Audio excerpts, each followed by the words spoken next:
Dear students, मैं आज इस वीडियो में लाइफ साइंस के एक नए सीरीज़ को शुरू करने वाला हूँ। वो नए सीरीज़ क्या है? SQ practice series. इससे पहले हम लोगों ने एमसीक्यू प्रैक्टिस सीरीज़ किया था, तो अगर आप लोग उसको नहीं देखें तो उसका लिंक आपको इस वीडियो का डिस्क्रिप्शन में मिल जाएगा। तो आज हम लोग डिस्कस करेंगे एसक्यू प्रैक्टिस सीरीज़ नंबर 1 को। ओके, तो ये यहाँ पर जो एसक्यूज़ है तो ये टेस्ट पेपर में दिया गया है, तो उसके हिसाब से हम लोग समझेंगे कि किस तरह से क्वेश्चन पूछा जाता है 2 मार्क्स के लिए। ओके, ये 2 मार्क्स का एसक्यूज़ है। ओके, तो क्या क्या क्वेश्चन पूछा जाता है, इसका आंसर कैसे लिखना पड़ेगा और किस टाइप से पूछा जाएगा, तो ये आप लोग देख सकते हैं। तो एक चीज़ और समझना है, वो क्या है कि टेस्ट पेपर में जिस तरह से क्वेश्चन की सेटिंग है उसी तरह से फाइनल एग्जाम में भी होगा। ओके, तो जहाँ पर जिस चैप्टर से क्वेश्चन पूछा गया उस वही पर जो है एग्ज़ाम में भी पूछा जाएगा, सेम टू सेम।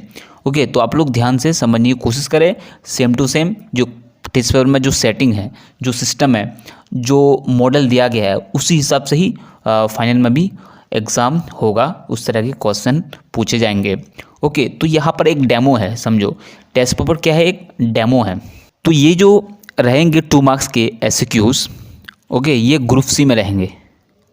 तो टोटल देखिए यहाँ पर कितने हैं, आंसर एनी 12 क्वेश्चंस इन 2 और 3 sentences out of 17 questions given below. तो यहाँ पर टोटल 17 क्वेश्चंस रहेंगे और आंसर कितना करना पड़ेगा, 12 क्वेश्चंस के आंसर करना पड़ेगा। ओके, हर एक में कितने नंबर मिलेंगे, 2 मार्क्स। तो 12 × 2 = 24। तो इस ग्रुप सी में हमको मिलेंगे 24 मार्क्स। ओके, तो बहुत ही इंपॉर्टेंट है, ये ईजी भी है। तो अगर किसी के फंक्शन आते हैं या कैरेक्टरिस्टिक्स आते हैं तो इसमें क्या है, 2 कैरेक्टरिस्टिक्स 2 फंक्शन लिखने हैं। ओके, तो सबसे पहले देखते हैं 3.1 question number 1। Mention the differences between axon and dendron of neuron on the basis of following. तो बहुत ही ईजी क्वेश्चन है। तो यहाँ पर एक चीज़ और समझना है कि पहले जो डिफरेंसेस आते थे तो वो डिफरेंसेस अलग आते थे, अभी के जो डिफरेंसेस है तो वो अलग आते हैं। ऐसा क्यों? क्योंकि पहले जो डिफरेंसेस आते थे तो ऐसे ही सिंपल ही होता था, डिफरेंस बिटवीन समथिंग और समथिंग। ओके, लेकिन अभी क्या है, डिफरेंस 2 चीज़ के बीच में आते हैं, लेकिन साथ ही साथ कुछ पैरामीटर देते हैं, किस पैरामीटर्स इस पॉइंट के हिसाब से आप लोगों को डिफरेंस बताना है। जैसे कि यहाँ पर आप लोग देख पा रहे हैं, एक्सॉन एंड डेंड्रॉन के बीच जो डिफरेंस बताना है, यहाँ पर एक बेसिस दे दिया गया, स्ट्रक्चर एंड फंक्शन। ओके, तो एक क्या लिखना है, फंक्शन लिखना है और एक स्ट्रक्चर लिखना है। ये तो ईजी है, आप लोगों को पता है, तो खुद ही आंसर कर पाएंगे। मैं यहाँ पर समझाने की कोशिश कर रहा हूँ आप लोगों को। तो स्ट्रक्चर मतलब वो होता कैसे है, एक्सॉन कैसे होता है और डेंड्रॉन कैसे होता है, तो ये आप लोगों को लिखना है। उसके बाद एक एक करके फंक्शन देना है। तो पहले क्या देना है, पहले स्ट्रक्चर के डिफरेंस देना है, बाद में फंक्शन का डिफरेंस देना है। ओके, तो साइड में जो है आप लोग को जो डिफरेंस करते थे उसमें 2 ही उसमें कॉलम्स बनाते थे, लेकिन इसमें 3 कॉलम्स बनाना पड़ेगा। वो क्यों? क्योंकि पैरामीटर्स को भी दिखाना है। किस साइड में लिखना है, स्ट्रक्चर वाले लाइन में लिखना है स्ट्रक्चर के बारे में, स्ट्रक्चर के डिफरेंसेस, और फंक्शन लिखना है साइड में, तो वहाँ पर फंक्शन के डिफरेंसेस लिखना है। ओके, आई होप आप लोग समझ चुके होंगे इसको। अब क्वेश्चन नंबर 2 में चलते हैं।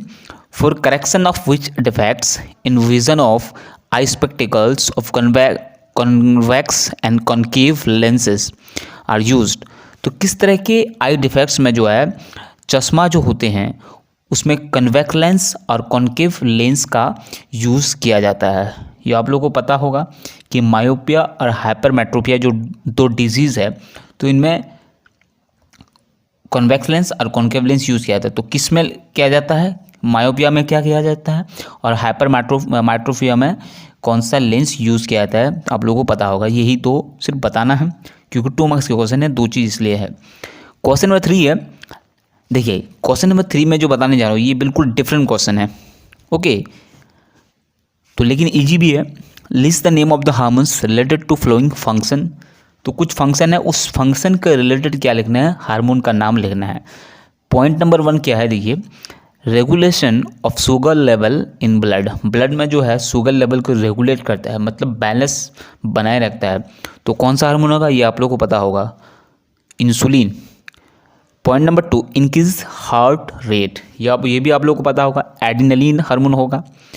ओके, उसके बाद नंबर 3 है हेल्प इन एक्सक्रेशन। देखिए ये बिल्कुल यूनिक हार्मोन होगा यहाँ पर, क्योंकि जितने भी हार्मोन हैं वो ज़्यादातर एक्सक्रेशन जो होता है, एक्सक्रेशन मतलब हमारे बॉडी पार्ट्स के, बॉडी के जो गंदगी है, जो वेस्ट है, उसको निकालते हैं इस प्रोसेस से। तो इस प्रोसेस में वो कौन सा हार्मोन यूज़ होता है, मतलब इस्तेमाल होता है, काम में आता है? तो answer is ADH, that means anti diuretic hormone. Point number 4, prepare the uterus for implantation. Implantation के लिए जो है यूटेरस को तैयार कराता है कौन हार्मोन है? तो आंसर इज प्रोजेस्टेरोन। अब क्वेश्चन नंबर 4 में देखिए क्या है, a resting animal attempts to move, mention 4 probable causes behind it. तो एक रेस्टिंग एनिमल क्या होता है, मूव करना चाहते हैं या मूव करते हैं, तो उसके कॉजेज़ क्या है? मतलब यहाँ पर लिखना है कि मूवमेंट जो होता है या एनिमल में जो मूवमेंट होता है, लोकोमोशन, उसका लोकोमोशन होता है, उसका पर्पज़ क्या है, मूवमेंट के पीछे पर्पज़ क्या है? ये तो ईजी है, लोकोमोशन मूवमेंट के चैप्टर के पहले ही ये दिया गया है कि पर्पजेज ऑफ लोकोमोशन। ओके, तो इनमें से 4 पॉइंट को लिखना है, तो यहाँ पर डिटेल में नहीं लिखना है, उस 4 पॉइंट का नाम बता देना है।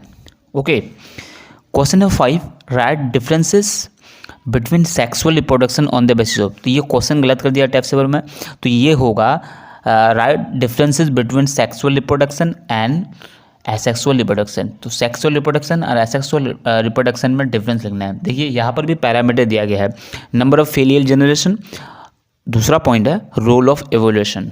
तो इन दोनों में डिफरेंस लिखना है। तो नंबर ऑफ फेलियल जनरेशन मतलब यहाँ पर है कि सेक्सुअल में कितने जानदार की ज़रूरत पड़ती है, लिविंग थिंग्स की ज़रूरत पड़ती है, और एसेक्सुअल में कितने की ज़रूरत पड़ती है, ये तो पता है। सेक्सुअल में 2 डिफरेंट टाइप ऑफ एनिमल की ज़रूरत पड़ती है, मतलब मेल फीमेल की, और एसेक्सुअल में ज़रूरत नहीं पड़ती है मेल फीमेल की। और ये जो सेक्सुअल रिप्रोडक्शन है वो रोल ऑफ एवोल्यूशन में इम्पोर्टेंट है, और एसेक्सुअल का इम्पोर्टेंट नहीं है बस। Question number 6, why human male is called heterogametic, explain. Human male जो होता है, मतलब मर्द जो होता है, वो हेट्रोगैमेटिक कहा जाता है, एक्सप्लेन करना पड़ेगा। वैसा क्यों? क्योंकि 2 एक्स क्रोमोसोम होते हैं, मर्द में जो होते हैं, मेल में जो होते हैं, वो दोनों ही सेक्स क्रोमोसोम डिफरेंट टाइप के होते हैं, मतलब एक्स और वाई होते हैं। तो एक्स और वाई क्या है, अलग अलग टाइप के हैं, इसलिए हेट्रोगैमेटिक। और एक क्वेश्चन और यहाँ पर मैं बता दूँ, और फीमेल को बोलते हैं होमोगैमेटिक। होमोगैमेटिक इसलिए बोलते हैं क्योंकि फीमेल में दोनों ही जो सेक्स क्रोमोसोम होता है एक जैसा होता है, एक्स एक्स। ओके, तो इसलिए होमोगैमेटिक, और मेल को हेट्रोगैमेटिक बोलते हैं, यही लिखना है। तो मैं यहाँ पर इसका आंसर लिख के नहीं बता रहा हूँ, इसलिए नहीं बता रहा हूँ क्योंकि हमारे जो यूट्यूब चैनल है तो अलग अलग टाइप के बच्चे हैं, अलग अलग मीडियम के बच्चे हैं, इंग्लिश मीडियम के बच्चे हैं, उर्दू मीडियम के बच्चे हैं, बंगाली मीडियम के बच्चे हैं, तो इसलिए मैं यहाँ पर समझा रहा हूँ। जो भी बच्चे अगर समझ जाते हैं तो जिस भी लैंग्वेज में है वो, या जो भी मीडियम के है वो लिख लेंगे आंसर। ओके, तो मैं इसलिए समझाने की कोशिश कर रहा हूँ, ज़्यादा इस पर फोकस कर रहा हूँ। Question is 7, with the help of examples of homologous organs explain its role in evolution. तो यहाँ पर क्या लिखना है, एक एग्जाम्पल देना है होमोलोगस ऑर्गन का, और एक्सप्लेन भी करना है एवोल्यूशन में क्या रोल है उसका। ओके, तो क्वेश्चन नंबर 8 है, बहुत ही इंपॉर्टेंट क्वेश्चन है। अब देखिए क्या है, क्वेश्चन नंबर 8 है, with the help of what type of cross did Mendel come to propose his second law. बहुत इंपॉर्टेंट क्वेश्चन है कि वो कौन सा क्रॉस है जिसकी हेल्प से मैंडल ने प्रपोज किया था second law of heredity. Okay, second law of heredity को वो निकाला था उस क्रॉस से। तो इसका आंसर क्या होगा, इसका आंसर होगा डाई हाइब्रिड क्रॉस। क्या होगा, dihybrid cross. Mention the genotypic and phenotypic ratio of F2 generation of this cross. और उसी क्रॉस से क्या लिखना है, जेनोटाइपिक रेशियो और फेनोटाइपिक रेशियो लिखना है F2 जनरेशन के। तो ये तो पता है। देखो डाई क्रॉस के जो फिनोटाइपिक रेशियो है वो क्या है, 9:3:3:1, और जो जीनोटाइपिक रेशियो है वो क्या है, पहले 4 होगा, उसके बाद 4 × 2, उसके बाद 4 × 1। तो इसको कैसे याद रखना है, इसी तरह याद रखना है। ये कैसे याद रखना है इस रेशियो को, मैंने एक वीडियो बनाया है इस पर इसको किस तरह से ईजी तरीके से जीनोटाइपिक रेशियो डायवर्ट क्रॉस के याद रखें। ओके, तो उसका भी लिंक आपको इस वीडियो के डिस्क्रिप्शन में मिल जाएगा, तो या फिर आप लोग जाके देख सकते हैं हमारे चैनल में। Question number 9, A 4 o'clock plant with red flower is crossed with a 4 o'clock plant with pink flowers। तो यहाँ पर एक जो है एक टाइप के फ्लावर है, तो उस फ्लावर के जो है 2 कलर के, एक रेड फ्लावर्स उसको क्रॉस किया जाता है पिंक फ्लावर से, उसी टाइप के फ्लावर से, तो कलर अलग है। तो उनमें जो क्रॉस करते हैं तो क्या होता है, mention with the help of a cross what character will be found in F1 genetics and F1 genetic नहीं होगा या फिर F1 जनरेशन होगा, एंड इन व्हाट रेशियो, और रेशियो क्या होंगे। तो यहाँ पर आप लोग देख सकते हैं, देखिए मैं यहाँ पर चार्ट के थ्रू, यहाँ पर एक क्रॉस के थ्रू, यहाँ पर एक डायग्राम के थ्रू आप लोगों को बता रहा हूँ, यहाँ पर आप लोग देख सकते हैं किस तरह से होंगे। Question number 10, differentiate between dominant and recessive characters with the help of example. ये तो ईजी है, डोमिनेंट कैरेक्टर और रेसेसिव कैरेक्टर जो मेंडल ने सेलेक्ट किया था अपने एक्सपेरिमेंट के लिए, तो वो लिखना है, उसका एग्जाम्पल भी देना है, 2 डिफरेंस लिखना है। क्या 2 डिफरेंस, यहाँ पर बोला भी नहीं है कितना डिफरेंस लिखना है, तो आप लोग को समझ जाना है कि 2 मार्क्स के क्वेश्चन है, 2 डिफरेंस लिखना है। तो यहाँ पर पैरामीटर नहीं दिए गए, लेकिन क्या दिया गया, एग्जाम्पल्स दिए गए हैं, एग्जाम्पल आप लोगों को देना है। Question number 11, what do you understand by the inheritance of acquired character. तो ये एक डेफिनेशन लिखनी है, इनहेरिटेंस ऑफ एक्वायर्ड कैरेक्टर जो लमार्क ने दिया था। तो ये मैं शॉर्ट में बताने की कोशिश कर रहा हूँ, वो क्या है कि लमार्क का जो लॉ है एवोल्यूशन के related, use and disuse of organ, तो इसकी वजह से क्या होता है, एक नए कैरेक्टर पैदा होते हैं, तो वो कैरेक्टर क्या होता है, हेरिडिटी होती है, मतलब जेनेटिक्स होते हैं, अपने पेरेंट्स से क्या होता है, उनके बच्चों में ट्रांसफ़र हो जाते हैं, तो उसी को बोलते हैं inheritance of acquired character. Question number 12, right the 2 behavioural adaptation of chimpanzees के 2 बिहेवियरल एडेप्टेशन को लिखना है। तो ये शॉर्ट में बताना की कोशिश कर रहा हूँ आप लोगों को। पहला क्या है कि अपने वो जो फ्रूट्स होते हैं, जो स्ट्रॉन्ग फ्रूट्स होते हैं, उसको तोड़ने के लिए क्या करते हैं, वो स्टोन को यूज़ करते हैं या फिर लकड़ी को यूज़ करते हैं। एक तो ये हो गया। दूसरा ये है कि जब वो बीमार हो जाते हैं, कोई बीमारी उसको लग जाती है, तो क्या करते हैं, वो जंगल से जो जड़ी बूटियाँ है उसको खा लेते हैं, या किसी पौधे की पत्तियाँ खा लेते हैं, जिससे वो बीमारी से दूर हो जाते हैं। ओके, तो ये है 2 एडेप्टिव। तो यहाँ पर ज़्यादा उसको डिटेल में नहीं लिखना है, शॉर्ट में लिख देना है। Question number 13, mention 2 adaptive features of camel to prevent recessive excessive water loss. तो यहाँ पर कैमल की 2 उसी तरह से एडेप्टिव फीचर्स लिखना है, जिसके थ्रू क्या कर सकते हैं, वो एक्सेस वाटर मतलब ज़्यादा पानी बर्बाद होने से रोकते हैं। नंबर 1 इस क्या है, उसमें जो है स्वेट ग्लैंड नहीं होते हैं। ओके, और उसके बॉडी में क्या होता है, वाटर स्टोरिंग सेल होते हैं, मतलब पानी स्टोर करने वाले सेल्स होते हैं। तो 2 और भी है। Question number 14, mention the role of biodiversity in the following 2 aspect in the progress of human civilization. Biodiversity की इंपॉर्टेंस लिखनी है या फिर रोल लिखना है 2 पॉइंट्स पर, एक सोर्स ऑफ फूड, एक source of drug and medicine. तो बहुत ईजी है। सोर्स ऑफ फूड मतलब जितने भी हम लोग फूड खा रहे हैं, ओके, तो उनमें ज़्यादा से ज़्यादा कहाँ से मिलते हैं, हम लोग को बायोडाइवर्सिटी से मिलते हैं। उसके बाद दूसरा क्या है, source of drug and medicine, ये भी हम लोग को कहाँ से मिलते हैं, प्लांट से मिलते हैं, बायोडाइवर्सिटी से मिलते हैं, जैसे कि हो गया नीम, तुलसी, ओके, ये मिलते हैं हम लोगों को। क्वेश्चन है 15, what is JFM, joint forest management, इसके बारे में लिखना है। वो क्या है, एक तरह का जो है कंजर्वेटिव मेथड है। उसके what are the objectives of JFM के ऑब्जेक्टिव क्या है, उसके मतलब पर्पस क्या है, JFM के पर्पस क्या है।